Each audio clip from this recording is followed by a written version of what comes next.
ulug' Uyg'ur mutafakkur shoiri Alisher Navoiy tug'ilganligining 570 yilligini g'urur bilan xotirlaymiz. Amir Nizomiddin Alisher Navoiy Uyg'ur xalqining xalqparvar shoiri, buyuk jamoat arbobi, mo'l usulliq yozuvchisi, o'yg'oq ma'rifatchisi. U 1441-yili 2-oyning 9-kuni Xorasonning poytaxti Herat shahrida G'iyosiddin kichik otliq bir Uyg'ur ziyolisi oilasida dunyoga kelgan. Mirza Haydar Ko'raganning 1551-yil yozgan Tarixi Rashidi nomli asarida bu haqda ma'lumotlar berilgan bo'lib, Mirza Haydar Ko'ragan bu kitobida Alisher Navoiyning otasi Uyg'ur baxshilaridan erdi. Otini G'iyosiddin kichiklar erdilar deb yozgan. Navoiy Alisherning adabiy taxallusi bo'lib, navo qilguvchi, madhiyliguvchi degandek ma'nolarni bildirdi. Navoiyning dadasi G'iyosiddin kichik adabiyotni so'yadigan, bilimni qadrlaydigan, ma'rifatparvar kishi bo'lganning ustiga uning g'arbiy Kabuli taxallusliq ikki tog'isimi shoiri bo'lib, Navoiyning oilasida ilmiy yig'ilishlar pat-pat tugidek o'tkazilib turgan. Bundaq yaxshi sharoit Navoiyning go'dak qalbiga ta'sir ko'rsatib, u 4 yoshidan tortibla ilm o'rganishga boshlagan. U o'zining yoshda to'limu kichikligiga qaramay, zamonasidagi dangdor shoirlarning she'r, dostonlarini yodga o'qib, kishilarni hayron qoldirgan. Navoiy 15 yosh chog'larida Mashhad shahrida o'qishni davomlashtirib, Faris va turkiy tillarda dong chiqqan shoirlardan Firdavsi, Xusrav Dihlavi, Atoyi, Lutfi, Sakkokilarning asarlarini o'rganishga boshlagan. Bu mezgillarda Alisher go'zal axloqiy va kamtarligi bilan ilm va kamolat ahlining hurmatiga sazovor bo'lgan. Alisher Navoiy turli ilm hunar o'rganishni o'zining kundalik hayotida zaruriyat deb qaragan. Tilshunoslik, tarixshunoslik, fiqhshunoslik, she'riyat bilimlari va astronomiya qatorliq bilimlarni puxta egallash bilan bir vaqtda xattotlik, musiqashunoslik jihatlaridami cho'nqur va keng bilim hosil qilgan. Tarixiy Musqiyun nomli kitobdagi ma'lumotlarga asoslanganda, ulug' shoir Alisher Navoiy o'zining 60 yillik hayotida nurg'un mehnat sarf qilib, hayotining ko'p qismini badiiy va ilmiy ijodiyatga bag'ishlab 60 parchadan ortiq asar yozib qoldirgan. Uning bizga ma'lum bo'lgan asosli asarlari Xazoinul Maani, G'araibus Sigar, Navadirus Shabab, Badiul Vasat, Fawaidul Kibar, Tuhbatus Salatun, Badaiul Bidaya, Navadirun Nihaya, Divani Fani, Hayratul Abrar, Ferhat ve Şirin, Leyli ve Mecnun, Seb'i Seyyare,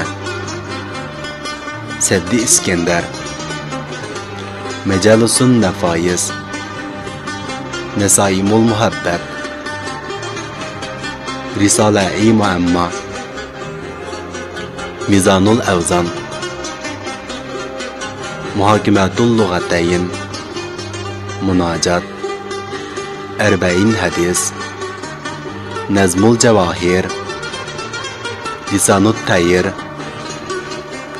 Siracul Muslimin, Mehbubul Kulub, Tarihi Enbiya ve Hüküma, Tarihi Mulki Acem, Zubdatut Tevarih, Alati Said Hasan Erdeşir, Hamsatul Mutahayyirin, Alati Pehlivan Muhammed, Vakfname, Munşaat, Tuhbatus Salatun, Mufradat, Hilaliye, Tuhbatul Afkar, Hasbihal.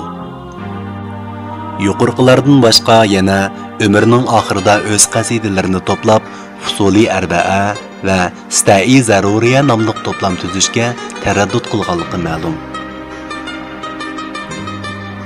Her qandaq bir qavm o'zining olim adablaridan iftixorlanadi. O'ziga xos madaniyati va olim adablari bilan mavjudligini namoyon qila oladi. Biz ulug' mutafakkur shoirimiz Alisher Navoiydan mangu faxrlanamiz va uni mangu yod etamiz.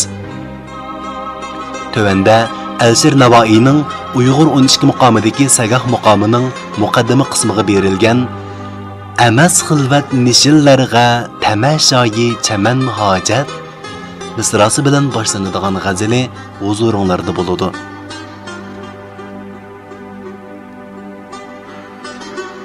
Amas xilvat nishillarga tamashoyi chaman hojat chunancha bo'lmag'ay ahli fanaga anjuman hojat Giriftari qadira'noyi gulgun pushman vah vah Ko'ngilda qolmadi bargi guli sarvi suman hojat Balo dashtidagi ovoralarning holini so'rmang Ki anda ne gulu ne bulbulu ne kohgan hacet Sahar vakti sebayet gördü zulfun taridin boyu Muattar oldu alem bulmadı muşki xoten hacet Sual eylep durur ki yığlamakdın ne garaz ahir Dediler Mustafa dostum mağa veysi kıran hacet Züleyha Gülşen'in kıldı semumi işık hakstar Bu yanlıq demekim o Yusufi Gülpi rahan hacet Cunun bazarida rusvalığının baisi oldur Bahaga almadılar yok ikendik mavumen hacet Bu muşti uz pihanımni anın koyiga taşlanlar Şahidi işkiga tabut ne guru ne kefen hacet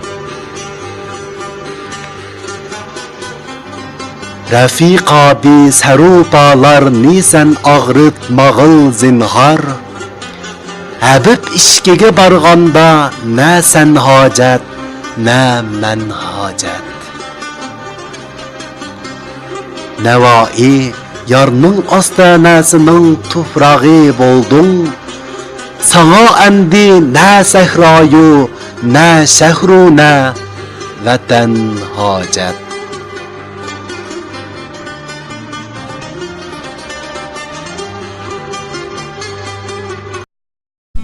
Muzahhab eyligin peykalların cismim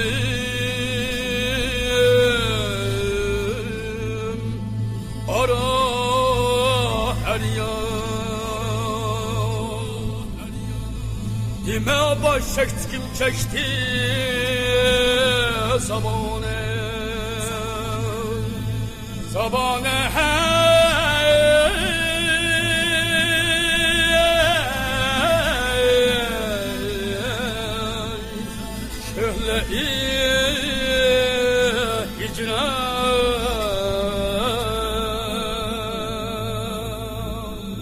Kaçan peykan kırılmaz secri utinim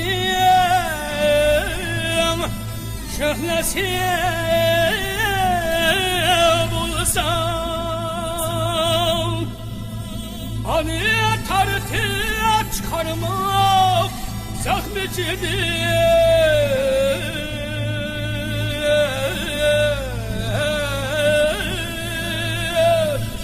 Var mıdır imkan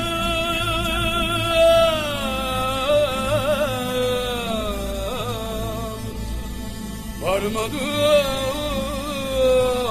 imkan